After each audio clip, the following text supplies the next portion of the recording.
Assalamualaikum warahmatullahi wabarakatuh. Saya Neng Salihah dengan NIM 1216142 akan sedikit mengulas kembali materi uji normalitas pada mata kuliah Statistika Inferensial. Uji normalitas adalah sebuah uji yang dilakukan dengan tujuan untuk menilai sebaran data pada sebuah kelompok data atau variabel. Apakah sebaran data tersebut berdistribusi normal ataukah tidak? Berdasarkan pengalaman empiris beberapa pakar statistik, data yang banyaknya lebih dari 30 angka atau N lebih dari 30, maka sudah dapat diasumsikan berdistribusi normal. Biasa dikatakan sebagai sampel besar. Namun untuk memberikan kepastian, data yang dimiliki berdistribusi normal atau tidak, sebaiknya digunakan uji normalitas. Karena belum tentu data yang lebih dari 30 bisa dipastikan berdistribusi normal, demikian sebaliknya data yang banyaknya kurang dari 30 belum tentu tidak berdistribusi normal. Ada beberapa uji normalitas, diantaranya yaitu Kolmogorov-Smirnov dan Shapiro-Wilk. Kolmogorov-Smirnov ini adalah uji yang dilakukan untuk mengetahui sebaran data acak dan spesifik pada suatu populasi. Uji Kolmogorov-Smirnov cocok digunakan untuk ukuran data 20 sampai 1000, sehingga dalam penggunaannya disarankan untuk data lebih dari 50 sampel. Dalam pengujian, suatu data dapat dikatakan berdistribusi normal apabila nilai signifikannya lebih dari 0,05. Sedangkan Shapiro-Wilk adalah uji yang dilakukan untuk mengetahui sebaran data acak atau suatu sampel kecil, sehingga dalam penggunaannya disarankan untuk sampel data kurang dari 50 sampel. Dalam pengujian, suatu data dapat dikatakan berdistribusi normal apabila nilai signifikansinya lebih dari 0,05. Di layar berikut terdapat data hasil pretest dan posttest kelas eksperimen dan kelas kontrol. Kita akan melakukan uji statistik untuk menentukan apakah data-data tersebut berdistribusi normal atau tidak. Namun, langkah pertama kita harus menyusun uji hipotesa terlebih dahulu. Pada uji hipotesa, terdapat hipotesis statistik, alat uji, kriteria uji, dan kesimpulan.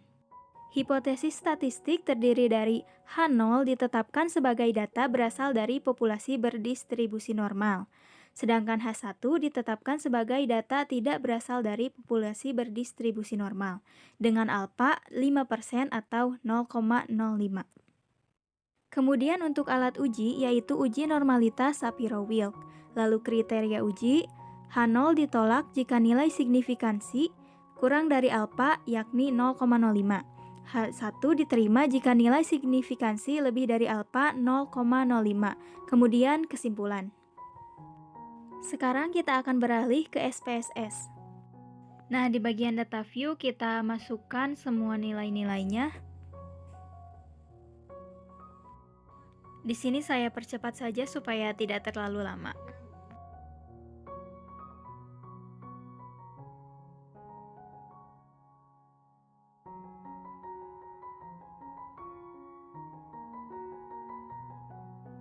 Nah, kalau semua data sudah dimasukkan, kita bisa klik Analyze, lalu Descriptive Statistics, lalu klik Explore. Kalau sudah memperoleh hasilnya, kita bisa melanjutkan langkah selanjutnya yaitu ke hipotesis statistik. Yang pertama kita tentukan nilai pretest kelas kontrol.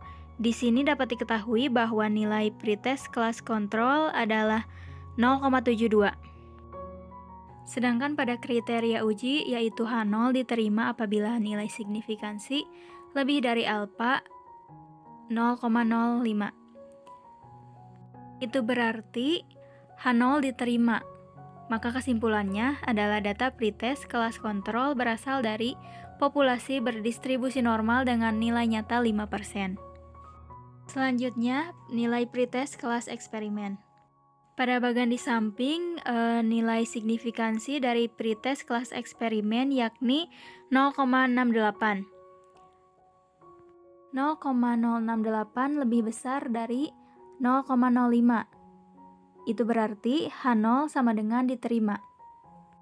Kesimpulannya, data pretest kelas eksperimen berasal dari populasi berdistribusi normal dengan nilai nyata 5%. Nilai sig dari nilai posttest kelas kontrol adalah 0,055.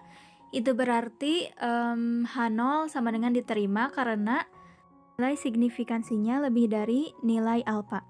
Sama seperti sebelumnya, data post-test kelas kontrol berasal dari populasi berdistribusi normal dengan nilai nyata 5%. Terakhir, nilai sig dari nilai post-test kelas eksperimen adalah 0,451. Itu berarti H0 sama dengan diterima karena nilai sig lebih dari alfa. Dengan demikian, data post-test kelas eksperimen berasal dari populasi berdistribusi normal dengan nilai nyata 5%. Sekian yang bisa saya ulas, kurangnya saya mohon maaf. Wassalamualaikum warahmatullahi wabarakatuh.